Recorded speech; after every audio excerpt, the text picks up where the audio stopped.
are still many there. There are many. I believe that those people, they said they are deep.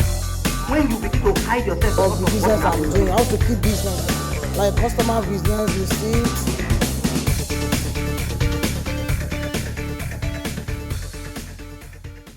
Hello and welcome to Talking Migration. I am Osita Osemene. Today we will be looking at two different sides to irregular migration. My first guest on the program will be discussing on how he narrowly escaped being a victim of human trafficking. And also my second guest will also be telling us how her experience in a horrible journey through Libya, trying to go to Europe. Join me after the break to meet with them. On Digi 360, we don't just ask the questions. What is wrong with amending the Constitution the way the National Assembly members have been doing it? We seek answers. Constitution is constituent. Our problem is not lack of laws. Our problem is lack of the willpower to implement our laws. Answers that provide clarity. While we negotiate, we should try to make it a point that the girls must be complete. The clarity you need to make informed judgment so that you can make the right decision and take action.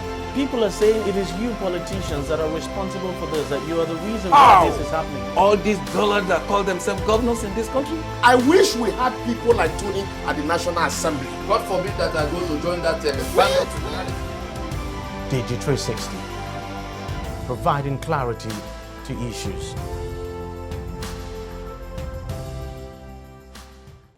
Yeah, welcome to the studio. My two guests are here. The first person, Ndubisi and Favor Mike. I will be starting with Ndubisi.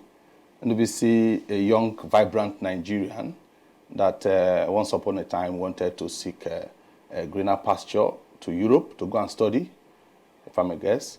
And fortunately, let me not say unfortunately, fortunately, you didn't go to Europe again through the arrangement that you made. Can you please tell us what your experience was like? What really, because from what you briefed me, you wanted to travel. Why do you want to travel, and what happened in the course of the traveling, in the course of trying to secure the traveling documents and all? Yeah, actually, before then, I've always had this desire to study abroad. So a friend of mine got this information regards to a traveling agent, whereby they were there to help. You're paying a little token to travel to precisely Canada, Manitoba. So I felt, well, that could be a platform whereby I could work and sometimes study.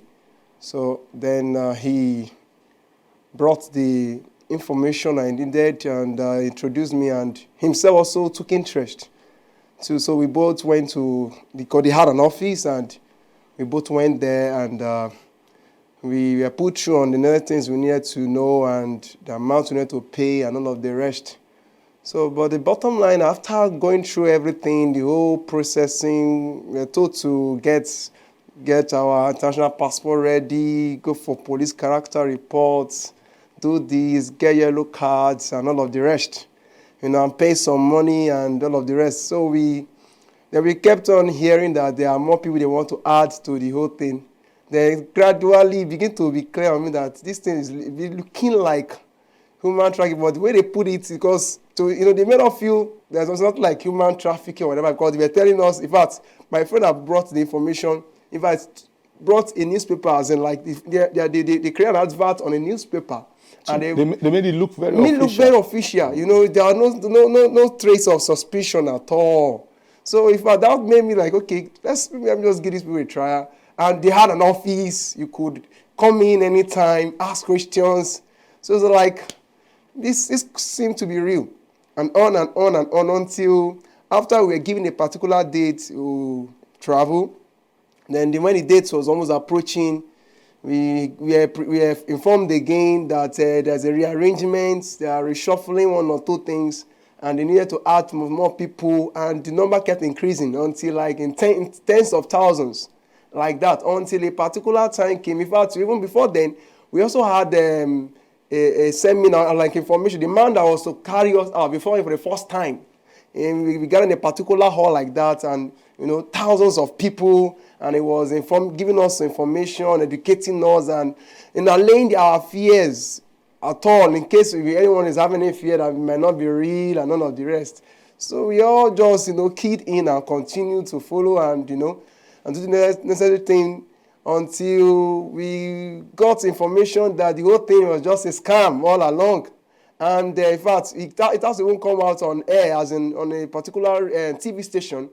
They gave a news that, travel agents have been arrested.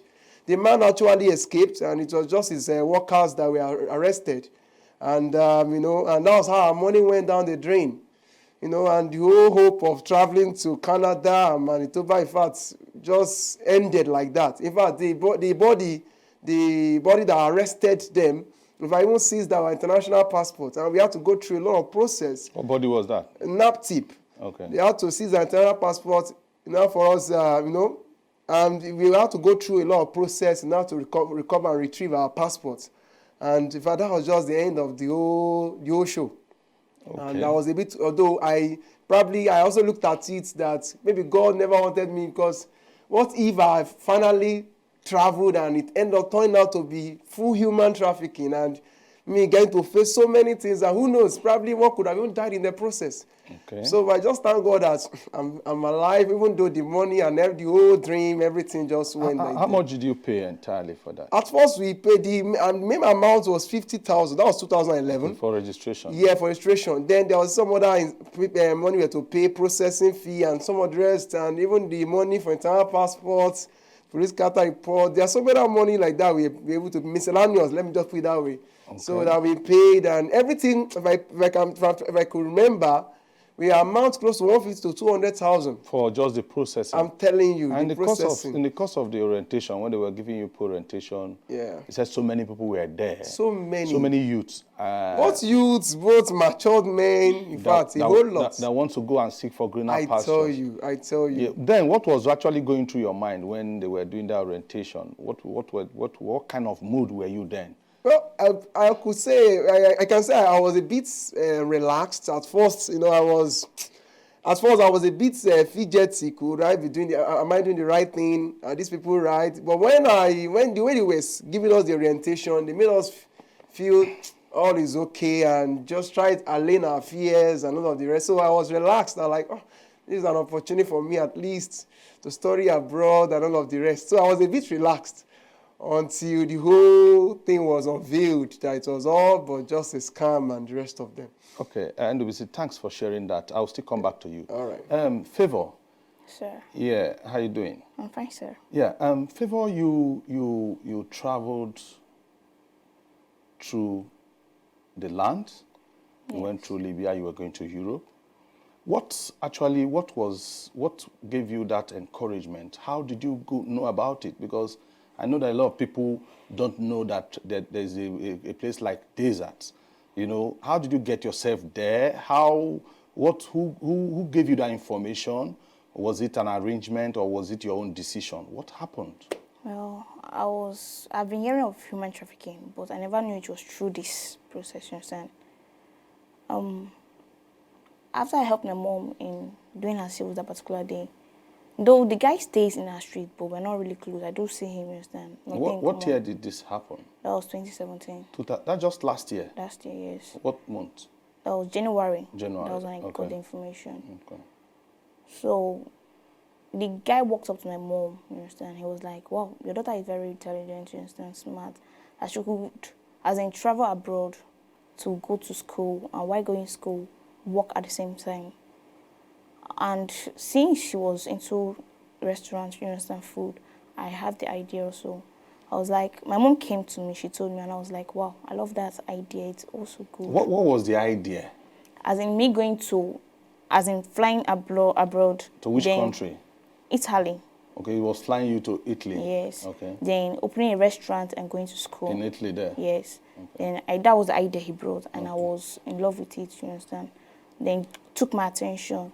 Even when my mom was like, are you sure this is genuine? I was like, Mom, why why are you saying so now, you understand? Then something came to my mind. I was like, but the money, you understand, that they're going to use in flying me. The man was like, no, it's free, that I just use it to help you to understand that maybe when I go there, once I'm okay, you understand, I'm back to ground, maybe I can just compensate him. And the man was staying very close to your neighborhood? Yeah. So he told me, then the following day he came, he visited me, and he was like, I should get ready. He took some other girls, but the girls that went back, they were like, they were not going to go. So I was so determined, You were desperate. You were ready to really go. I was desperate, seriously. And I was like, I'm going to go, no matter what. Then the man took me and one other guy. We left. Then we went to Benin. In the hotel where the Lord just, there were other people there. Then around 5 o'clock in the morning, they took a bus. We went straight to Kano. From Kano, my mom, they told us not to take anything, that we won't need clothes and the rest of them. I don't know what was happening, because he said it won't be useful there. That my mom should only give me a token, you understand, that I can use to get things at the airport. I was like, okay, no problem. My mom gave me 1,000 naira, because that was what she was even having. And the 1,000 naira, somebody gave it to her to use it to prepare food. Then that was her gift that she could give to me. She prayed for me. I took it then. While we were at Kano, I saw people getting provisions. I was like, let me just get, you understand, in case of necessity. I bought milk and Milo. That was only what I had. That was what my mom could get. Then, at night, they woke us. They had to package us like sardine in this Peugeot car. We were 12. They had to package us. Then we went straight to Niger. From Niger, it's a kind of camp also. They have agents everywhere. From Niger straight to Agadez. So we're at Agadez. That was when I started hearing, that was when I started having this information of it's prostitution now, you understand? I was like, what's prostitution? They were like, you don't know what you want to go do, you understand? Sorry, let me use that word. I was like, I don't understand, what is it? They were like, why you don't say they go? I said Italy. Then at first, while we were going through, and I was like, did they use through land in going to Italy? I was like, well, let me see. Since he said it's Italy, I was just observing. Not until that day, you understand? Then the girl was like, you better open up, you better be wise. You want to go and do prostitution. As in, at that moment, my spirit went down. I was so weak. We were eating, I felt this pain. I couldn't eat. There were other members coming in as of that particular time. The girl overheard our discussion. She then came to me. She was like, she heard us discussing something. No, what was it? I was like, what you heard, that's what they told me, you understand? So she was like, Jesus. Their auntie told her that she was going to abroad, you understand, for a Bible school. She was really having a Bible, and she was a virgin. She started crying so bitterly, you understand? She herself, she refused eating that day. Then we had to share pains among ourselves. We are having an option, you can't go back.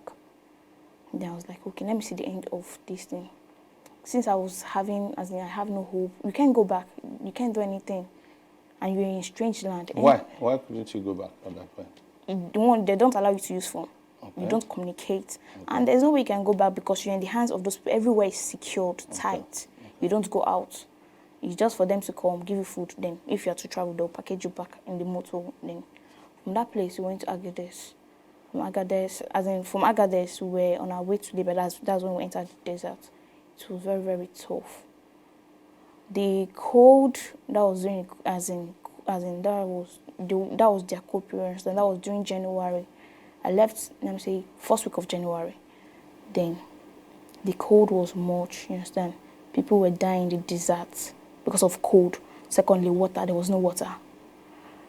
So I was like, God, is this how I'm going to live?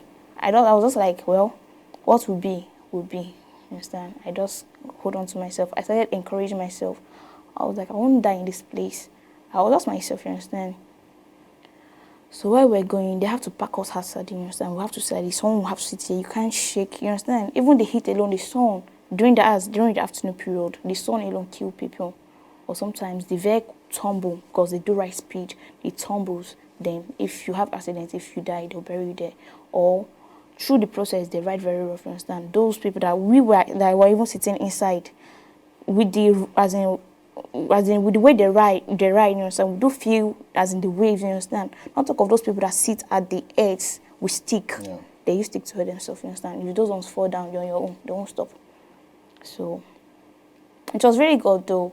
While I was in desert, we stayed there at night, we have to rest. Then midnight again, we have to continue our journey. I was having nothing on me except that milk. Then I was doing this straight by butter. You give me gari, I give you milk. That's how I use to sustain me. There was no water. The only water we were having there is if this camel, they call it coming there, we have to vomit water, you have to drink. Then finally there was a place we went to, a well, you understand, everybody was happy. There was water, we had to drink it. Not when we were through drinking, we realized that it was even a dead body, you understand, we were just drinking particles from, of a dead being in the well. Then we have to embark on our journey. It was really tight because we saw many soldiers on the way. Then most of the soldiers, they'll ask them to, I don't know if they're really soldiers because I don't just know. They'll ask us to give them money. I was having no money on me. They really, they tortured me. Sometimes some people helped me in pain. Due to I was the kind of person I am. Why some girls, they raped them on the way. That's just it.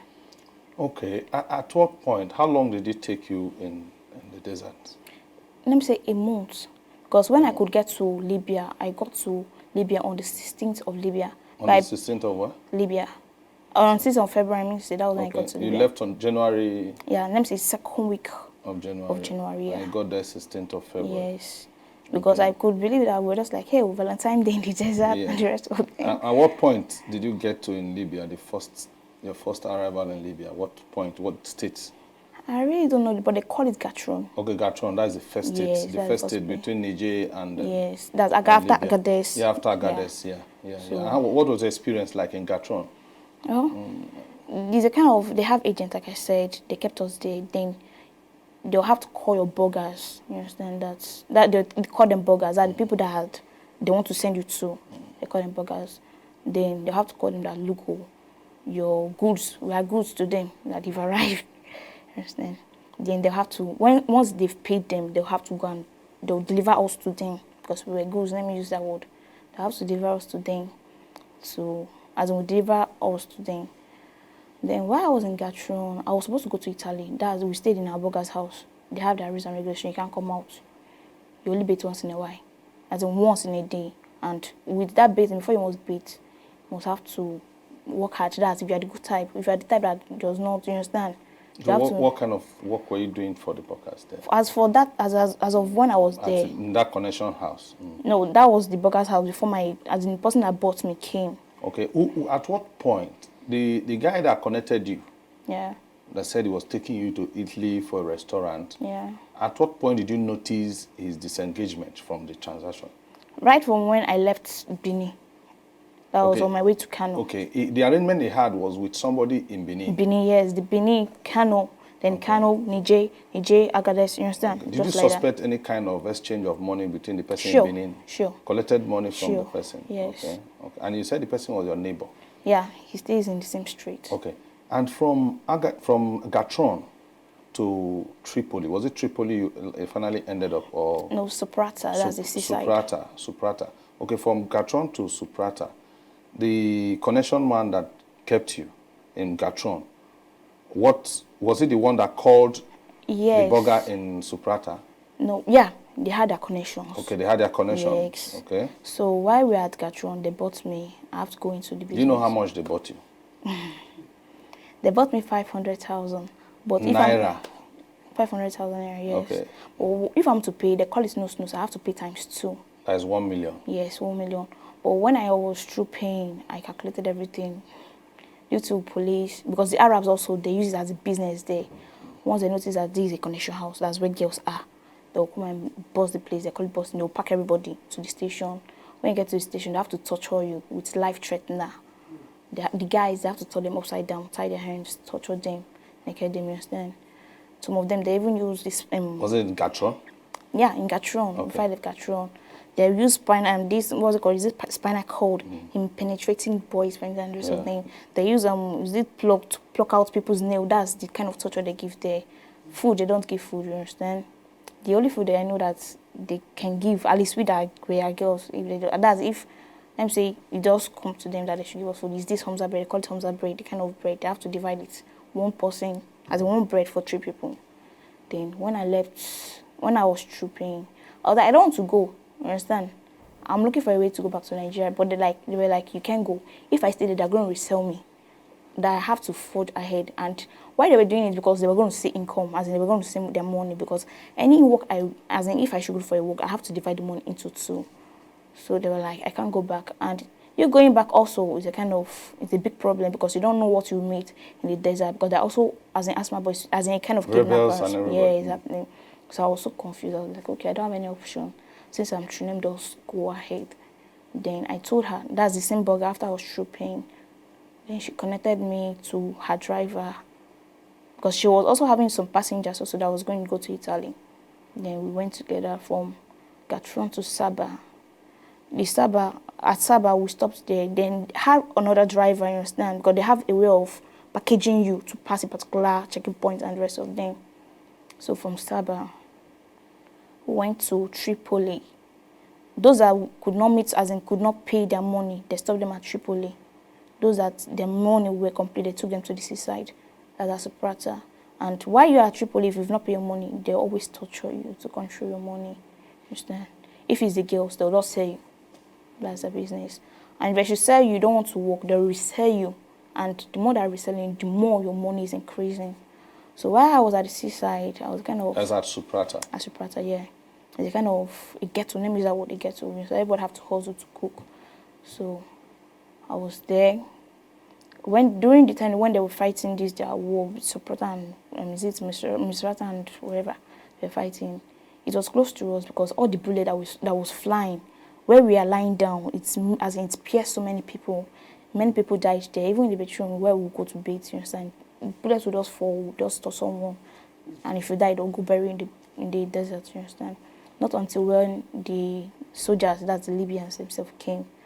So they were like, they caught everybody. But in the process of catching people, many people also die, you understand, because their life is they live a violent life, you understand. They're busy shooting people. If you try to escape, they'll shoot you. So, I don't know. So they did it that way, you understand. Finally, we found ourselves at the refugee camp. When we started hearing of IOM, you understand, from the Europeans, we're like, okay, no problem, we're going back to Nigeria. But before you come to that point, at Suprata, what was your experience like at Suprata? Because during the time you were in Ghetto, yes, you had a lot of experience. Yes, there were some things that went on there. You worked for the person that bought you, for a particular time, and you went through terrible processes. What was it like? Because that's at Gatron. Was it Gatron you first worked? Yeah, I worked at Gatron. You worked at Gatron. You also worked at that's Suprata. At Suprata, yeah. At Gatron, you have to go for prostitution work. Yeah. The prostitution. Were you forced to do it? Yes. Okay. If you don't do it willingly, they'll force you. Okay. So if their first thing is they'll just tie you a chain, you understand? Men will come and use you there forcefully without any protection. Then if you're like, okay, you just like surrender, then they have a kind of house whereby girls, full of girls, you understand? They call it Egbeweja, name say the kind of watch guard, whereby if you have to go out, you have to put down your name, collect the money first, then until you face them, you're on your own. So they have what they call daybreak, short time, and sharp. There was, you just come, have sex, you release, you go, you pay your money. And people are lined up. Yes, yes. Just like a marketplace, you just come choose your choice, pay your money. So then when I was into it too, I had... How many weeks did you stay there? I stayed there for some months. For some months, and you went through all these processes. Yes. How was it like? How was it like? It was hell. Sometimes you have sex, your womb will fall down. They have to push it back, and it's very painful. You have to walk. You can't, even with measles, you walk with your menstrual, as in doing your menstrual flow. You don't have resting time. And if you refuse going to work, they'll have to cut in your money or tear your book. You start afresh. You see. So you don't have any other option. Somebody was busy collecting the money. Yes, that's the person that bought us. Yeah. You see. So sometimes the Arabs themselves, you understand, they come, they use us, but they don't use us there. They take us to the desert, and they usually come at night. So if you should go there, you know the kind of people they are. They're always violent. If you don't, as in keep yourself or surrender to what they, as in just go the easy way. And you see, just like a friend of mine who, when they had to sex her through the anus, they asked her, as in they ordered for oral sex, but she was like she can't. Then they have to force her, and they sex her through the anus. With so much beating, you understand? They have to dump her in the middle of nowhere, because before you must go out, you have to dress like them.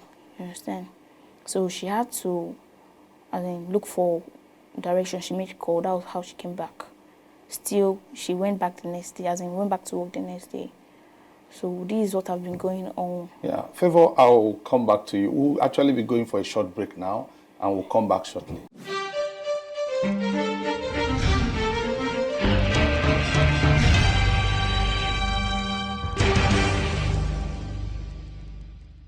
Corruption not in my country. Daladi, my business has been going down. I need your help. Bawahala. I will show you the formula. I use some bad chemical which I mix so produce the drugs which gives me up to 4 times profit. Imagine. So you are one of the people that is killing millions and millions of Nigerians in this country. Daladi, was it not you last 2 months that was complaining about the fuel scarcity in this country, that the government is corrupt? Have I killed anybody in your family? You don't have to kill any of my family members directly. Every Nigerian you kill is my family. Selling of fake drugs, expired drugs, putting drugs in wrong packet, all that are acts of corruption. This is corruption, not in my country. CIA. Me? Fake drug? Now corruption? Allah care. Corruption not in my country. Stop corruption now.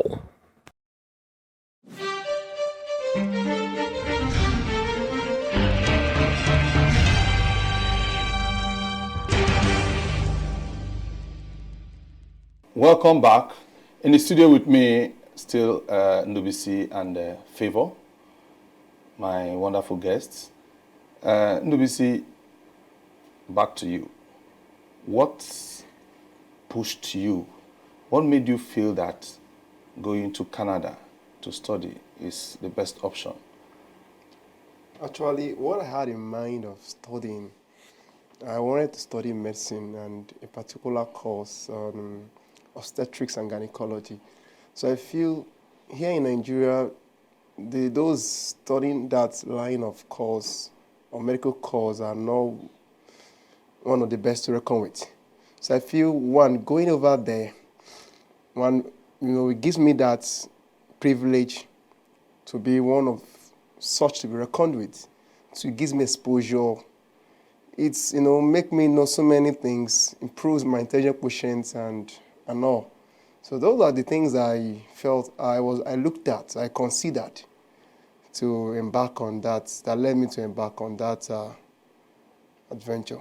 Okay, and during the process of your trying to acquire a visa through the agency, yeah, you said there were so many Nigerians, there were so many youths like you. Youths and adults. Can you give us an estimation of kind of figure?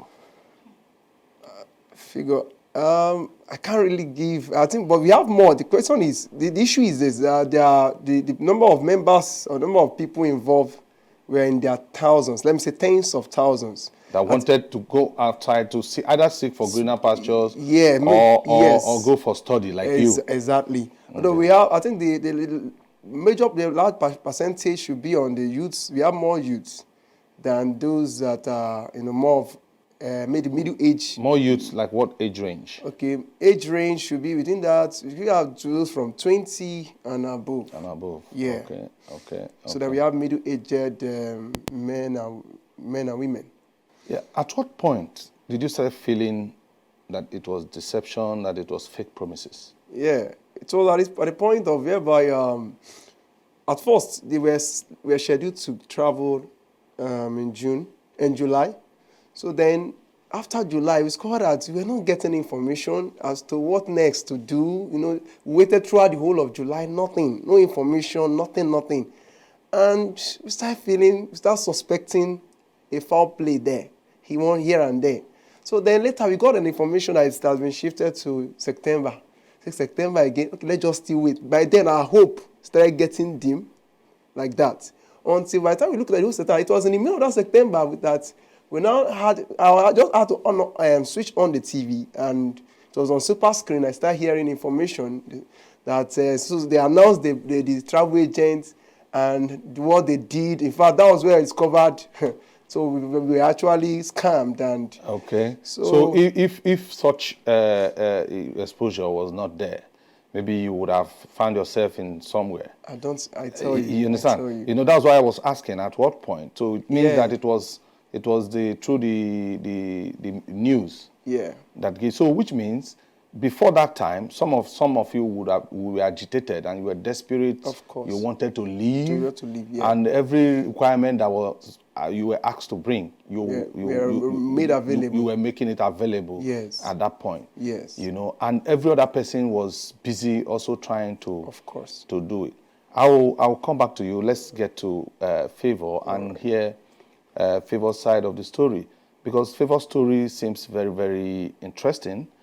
Favor, at Gatron, yes, sir. you did a lot of, you were subjected to a lot of horrible experiences. Yeah. You understand? You were subjected to the extent that, you know, from what you said before, it was as if they make use of you as if one is an animal, and you know, and you say it lasted for how many months? That was February till June, July. Till June, let's say about 4 or 5 months. Yes. In Gatron. Yeah. You know, did you also experience such a thing in when you were brought over from Gatron? Did you also experience such a thing in Tripoli, in Suprata? On our way going, I experienced, as in we experienced. At what point on your way going? Those drivers yes. are actually the soldiers themselves. Yes. And they are still how would I put it, the people working with the IOM. That's as we heard, you understand? Because they're the one that knows the time whereby the checking point doesn't when they are on, you understand, when they are off. So they are let me say, the police, they are still the kidnappers themselves, and they are still the drivers. So they harassed the women. So how did they harass them? They sleep with them. Or did they force them? Did they rape them? With gun, threatening of gun. Okay. Seriously, they used gun in beating most of us. And to some points, they'll stop, they'll ask for some certain amount of money. If you don't have it, they have to drop you there. Or they beat you up. For the women, they have to beat you up and then take you back, because they know it's a business issue. Then for the guys, they know that most of them transport themselves. Well, if they don't have, they have to leave them there. Then take the rest along.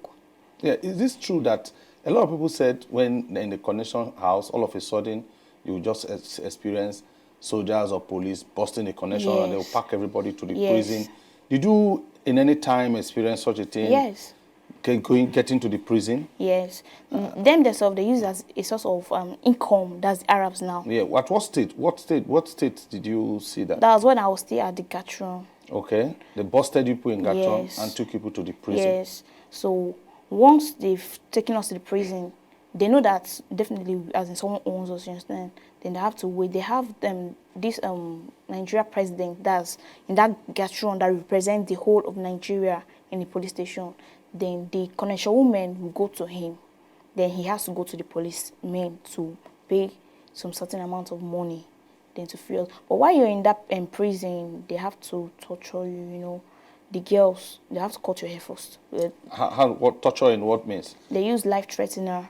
Then if they want to beat the guys, they'll have to hang them. That's turning them upside down, tying their legs, tying their hands, straight naked, then flogging them with. They use pipe. Then after that, they use this screwdriver and piercing the private part. The private part for the men. Then once they they piss out blood, you understand? You know that's when they will just make mockery of you. Then they will just leave you. Then for the ladies, most of the policemen in the same police station will use you. They use them, you understand? And after that, they still beat them. That's just it. Very terrible, and they don't give them food. Why do they beat them? That's what they enjoy, they find pleasure in it. They find pleasure in people. Yeah, in maltreating. In agony yes. and crying. Yeah. And this was what they were doing in Gatron. Yes. Did you still experience it in Suprata? In Suprata, that was No, I didn't express in Sparta because Sparta is just, let me say, the kind of seaside whereby the pushermen that's in the sea part now, they're burgers on sea. You just have to stay there. Then when it's your time to cross, they have to push you. But the issue on that sea is they called it calabushing. That's a kind of kidnapping. Yeah. Then once they kidnap you, they'll just keep you in a kind of place. They won't ask you to control money. They'll just be maltreating you. They find pleasure in it. Then if it's those ones that, as in if you are lucky, they'll ask you to control money. Then once you've controlled, they'll leave you. And the leaving is under probability. That's if you are to get home or to get, you understand, they may still, as in, monitor you to get you back. Then you have to control another money. That's if you fall to the hands of those that will ask you to control money. But if you don't fall, as in the hands of those that will ask you to control money, you'll just be there. As in, they'll just be torturing you. That's how, as in, just find pleasure in it, you understand? And apart from that, most of them, the lampa, the stuff that look like balloon that they use in putting people, they don't service it. So, as in, their life is just at risk. Sometimes even your fingernail can even bust it, and once it's down, everybody. So there's a whole lot of risk there. A whole lot of risk. Even the ways sometimes we just say, is it this But did you at any time make any attempt to cross the water? Yeah, but I don't also know what happened. The man just asked me to go back. I was like, why? Don't you think it's God? It was God, but true. Did you experience people returning back and not returning back the same? Yes, okay. Many of them. At what point? That was why, as in, my friends that left, most of them died in the sea. Then the ones that came back, you understand, that could survive, you understand, that means they landed at Zara. They had to come back. Zara, yeah.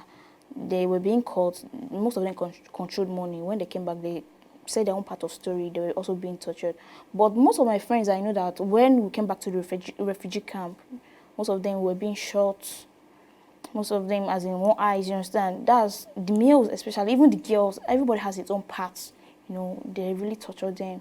They just find pleasure in, as in, maltreating people. That's just it. Most of the boys there, as in, if you are to be under their custody, they'll just take you. They'll give you gun. They'll go and rob. As in, I don't just know. Nigerian boys or Nigerian boys. The Arabs take them. Okay. As in, for operations. They use them. Yes. So they just see how to shoot. They'll use them to operate. So even if you were not an armed robber before, you couldn't shoot before, you will learn how to shoot. You have to learn. Okay. Apart from that, sometimes if you don't, as in, listen to them, they can shoot you there because they take it to be a normal thing. They don't call it anything. So that's just it. Okay, so how, before you said the pusherman saw you and said you should go back. Yes. And when you went back, you were still under the custody of the person that bought you? Yes. And were you paying the money there?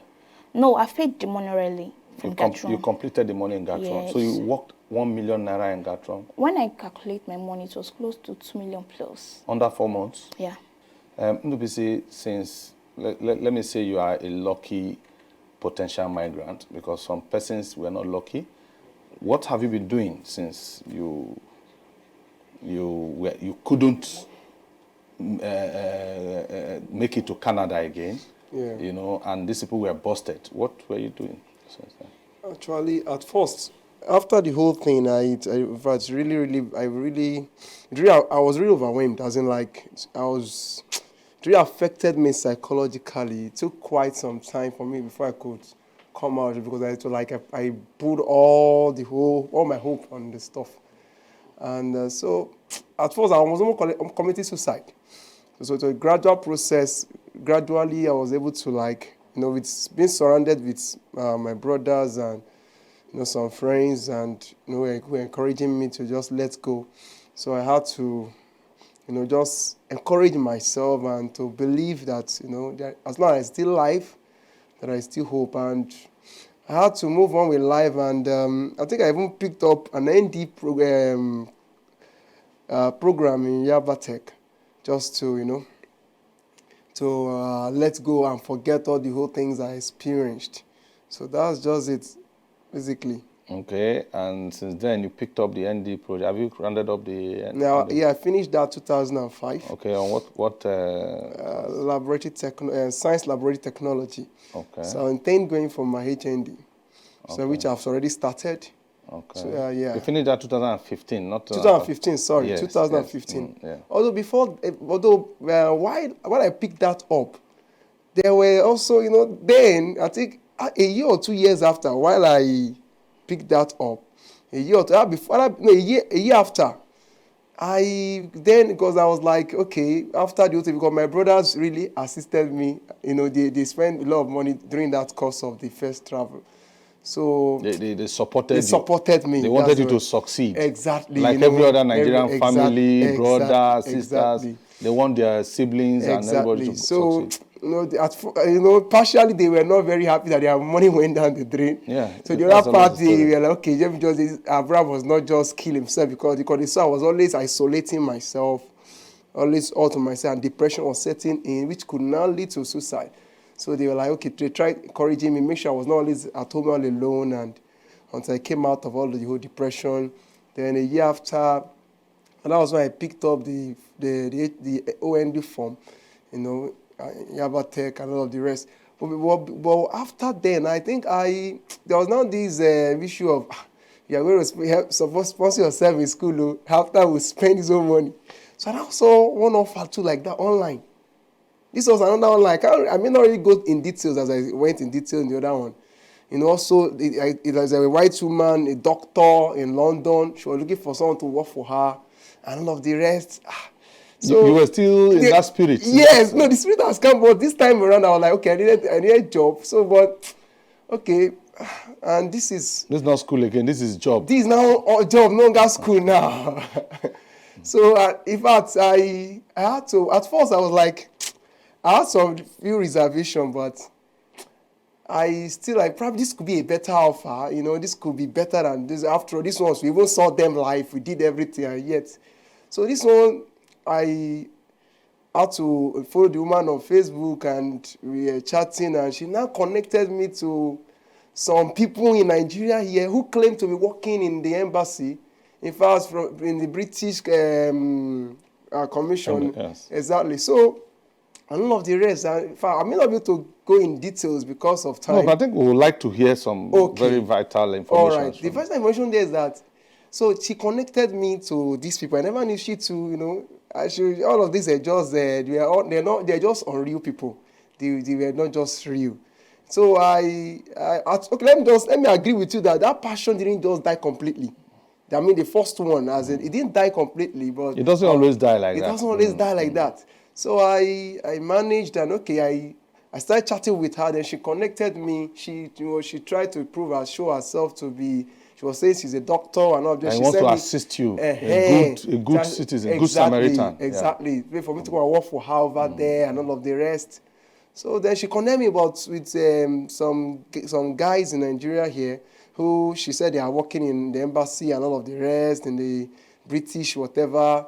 So so she gave them my contact, and they were calling me. In fact, they told me to ask them for my international passport. They also made it look as if it was a bit real. Well, this time around, there was time they asked me if I would have to come over to the British Commission at VI, so we could see that if I want my interview there and all of the rest, or do I want it at home? So I was still carried away. Let me I have to be frank here. So I now did my interview at home. I was considering the amounts it would take me to go to VI and all the rest of it. It was an option. Either come over there or do it at home. So after the interview and everything, they sent some information online through my email that I should print out. That will help me to process the visa and all of the rest. And at the end of the whole story, it's discovered it was a scam. In fact, the lady connected to another guy. They were not speaking using British accents. They were speaking in British accents. So it's very organized. They were highly planned and organized stuff. So you hardly suspect any foul play. The way they went about the whole thing. And at the end of the day, it was later after I think I even pay more money in this one than the first one. If I calculate how much I paid, I think I paid over 250,000 because I was paying £50. On the second one? On the second one, I tell you the truth. Mm-hmm. The first one was £50 to process the visa and the rest of them and all of the rest. So, and they asked me to pay another extra £50. Then, so, and like that and like that, like that. I discovered. So it was later the man that they thought the second person that the lady the guy the lady I was that the lady that connected as in there are like three people involved now.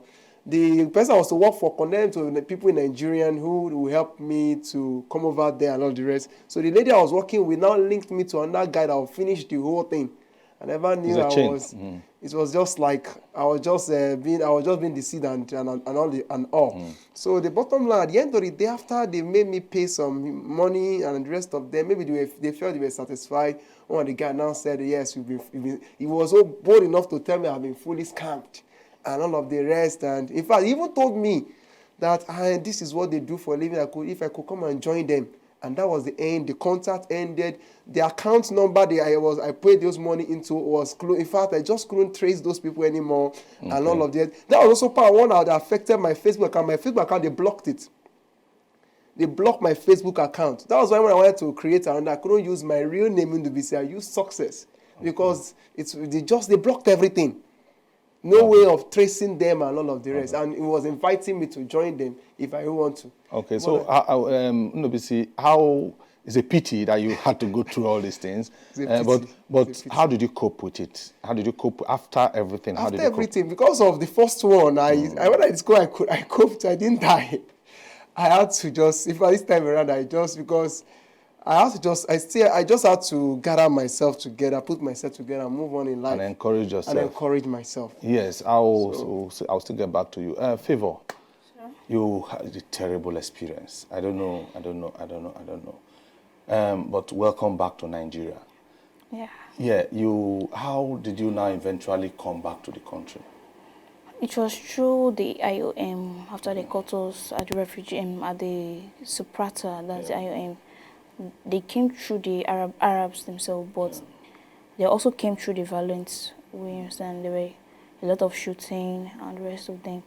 Then the girls, they were like, all girls should be on one side. Then they moved the males out. And finally they came back to take the girls, the ladies. Though there were kids and the rest of them, though they came back for us, you understand. So some people were killed when they said they should separate you people. Yeah, as those that were trying to escape, the gunshot and everything. Okay. Some of them were injured. So they took everybody to the refugee camp. That was where we all gathered. Then finally we saw the ambassador. That was when we had hope. And though while we were at the refugee camp, we were not so convinced, as in we're not sure. Yeah, sure if it was the IOM, because even at the refugee camp, there's what's called Banamish. Yeah. They were taking ladies out, you understand? Wait, if you may explain, what is Banamish? Sorry, in Nigerian language, let me say it's called business. Yeah, trade by barter. Yes, so it's mostly for the ladies, because it's still money. They use we ladies especially as money. So they'll take you out, you go to Arab work, you understand? To pay yourself, as in they just take you out. Most of them is connection house. That's the same prostitution of a thing. They have to sell you. Then the Nigerian men will give the Arabs themselves cash. Then you have to go there to pay the money, notes. Yeah. From your story, you were never into prostitution before you left for this country. You understand? How are you coping now? How have you done anything to ensure you cope? Say, either through IOM or when they brought you back? Because you said there's IOM that brought helped you. Yeah. The truth is that when I came back to Nigeria, I was hopeless. And I was just like, even at the refugee camp, I was thinking of looking for a means of not coming back to Nigeria. That's the truth, I must tell you. Then where will you go to? I was having other people there, you understand, because they caught some buggers that was also trying to cross, They were like, if I would like to go to Ivory Coast, that's these French countries and the rest of them, or Ghana, I was interested at a point, because I was like, come back to Nigeria, the suffering and everything in Nigeria. I was like thinking of coming back because I left for the betterment of myself and my family. But at some point, I had to call myself back. I was like, are you sure that you won't go and face this same thing the second time? Even at the refugee camp, I was even having an opportunity to come out, you understand? They were like, if I'll go for Arab work, that's to go work with them as a cleaner or as a housemaid. I was like, no, I don't want to go. Because definitely to end up in you being sued, you understand? Then I was like, no. Then I had to call myself and I have to advise myself. I was like, going back to Nigeria will be the best. Then when I came back to Nigeria, I was hopeless. Then at the airport, they asked us to drop our number. I was thinking that maybe it's a kind of police issue and the rest of them. I was like, well, what would be will be. I was on my ID, as in, it was not my fault that I went there. I went there out of ignorance. Then I dropped my mom's number. That was how they connected me back, the IUN. And they were they said they want to empower the youth, that's the returnees. So at least that's what I'm using to have hope for you now. Okay, so they have, which means there is hope. They have done something, they are planning, or they have done something for you? No, they are actually planning to. We went for a skill acquisition. That's a kind of training. Okay. Yeah. Then after the training, they promised in helping us out, which it's in process already. Okay. But what they are trying to do is just to make sure that everything is real. Okay. Yeah. Okay. So it's in process, and that's what I'm using in having hope now. Okay. What advice will you have for the fellow Nigerian young girls that could be, and families that could be vulnerable like the way you are, that want a better life for their family, like you said, you wanted a better life for your family, and ended up finding yourself in a tight situation that you couldn't come out of? What kind of advice will you have for them? I would advise them that they should appreciate what they have, seriously, because if you're trying to go extra miles, you don't know where you land. I did it out of ignorance though, but I would advise, even my enemy, I don't advise my enemy to go there. I don't advise my enemy to go to that, to pass through such pains, because even hefty men, you think that they're hefty, all out of 100 that went, just let me say 20 were the survivors, you understand? So I call it as in, it's not just easy. I don't just advise anybody to go, because it was a kind of, let me say it was a hell. I went through hell. Then yeah, because if you look at it, even with the present testimony you have just given, and with what we are seeing on the news and CNN everywhere, people are still going. You understand? So I think we need to do more. Now you are a survivor. You are somebody that have returned with a terrible experience, and I believe you have a role to play. And if you are asked now to talk to your younger sister or a colleague in your community or a church member, just a word for that person. I would advise the person not to. Not to go, not to even make an attempt of traveling. Why? If I have offered the person a better life there, why will you tell the person not to go? You should have a better message. I'm expecting something stronger, because if you tell me I want to go and give you a job in Italy or in Spain, to better your family, and you're telling me not to go, why should I not go? I don't know how to put it, but anyhow you want to put it, even if it's your local language, how? What will you tell the person? Yes, it's very important, so that those outside there will not, experience what you have experienced. And then I see that not all that glitters are gold. Everybody should wisen up, Anybody that tells you traveling, you understand, make sure you find out, as in you have to investigate very well, so you won't end up regretting, I don't know how to put it, but I would advise you that you should just be yourself, appreciate what you have. That's what it. Nigeria is not good, Nigeria is not good. When we went there, we want to come back to our home. Nigeria became a heaven. Seriously. Yes, Ndubisi, the same question applies to you. What advice will you give to a desperate youth like you, that you were before, that wanted to go and study abroad? He failed.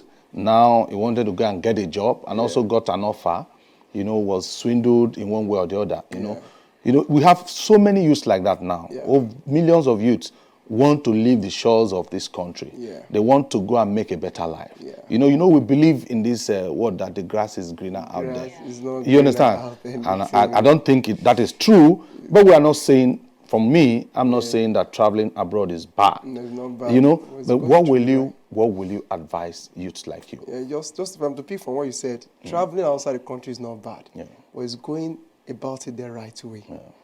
Make investigations, ask questions, go to the right means. I remember, I think this the last story I gave you, there was my sister told me that before I pay, she wanted me to see. She had a friend that just came back from America. She's been there she's a citizen. She has green card. She's been there for decades. So she came down and she was learning fashion design. So she met the woman there. She also came to learn, so she would get information and go back. to America because she already got to stay and she's been there for years. So she brought me to the woman's house. So she was like, she just ask questions and all the rest, so I don't make mistake. Considering the first one.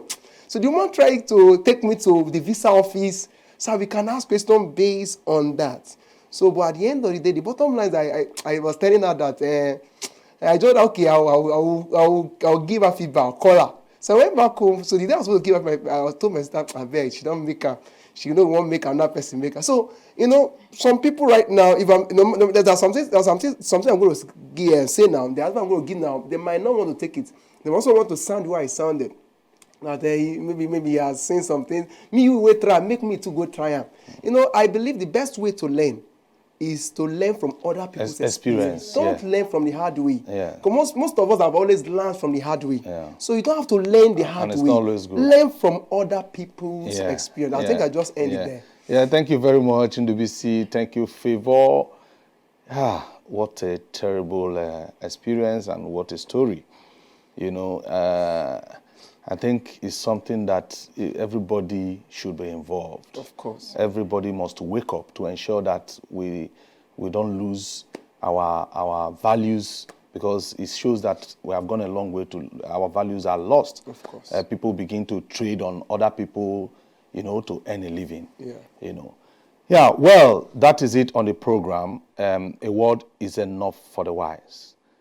Traveling to the road, traveling at all costs, seeking greener pasture at all costs, desperation to get out of this country, thinking that the grass is greener there, all and all.